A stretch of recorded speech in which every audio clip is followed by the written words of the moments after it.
আমার করুণাময়ী মমতাময়ী মা কখন যে কি লীলা করেন তা একমাত্র আমার করুণাময়ী মাই জানেন।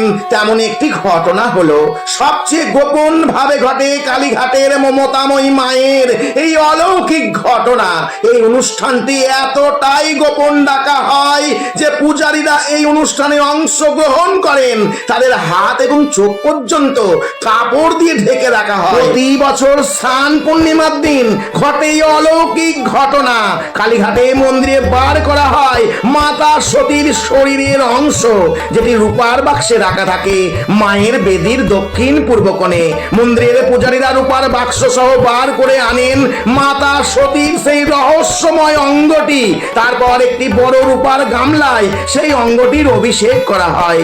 এই সময় মন্দিরে থাকা সমস্ত পূজারী চোখ এবং হাত কাপড় দিয়ে ঢেকে রাখা হয়, কারণ মাতা সতীর অঙ্গ দেখা বা স্পর্শ করা সম্পূর্ণ অভিষেকের জন্য প্রত্যেক সেবায়েত বাড়ি থেকে এক ঘটি করে পবিত্র গঙ্গা জল নিয়ে আসেন।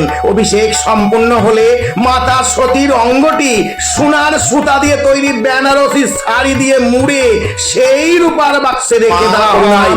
তাই মায়ের আসল সতীর অঙ্গ থাকার ফলে এখানে আসা সকল ভক্তের মনস্কামনা পূরণ হয়। তাই কালীঘাট গেলে মাকে একটিবার দর্শন করতে ভুলবেন না। আর আপনিও যদি আমার করুণাময়ী মাকে সামান্যতম বিশ্বাস করেন, ভক্তি করেন, তাহলে মায়ের এই ভিডিওটি আপনার প্রিয়জনকে শেয়ার করতে ভুলবেন না। জয় মা করুণাময়ী মমতাময়ী কালী।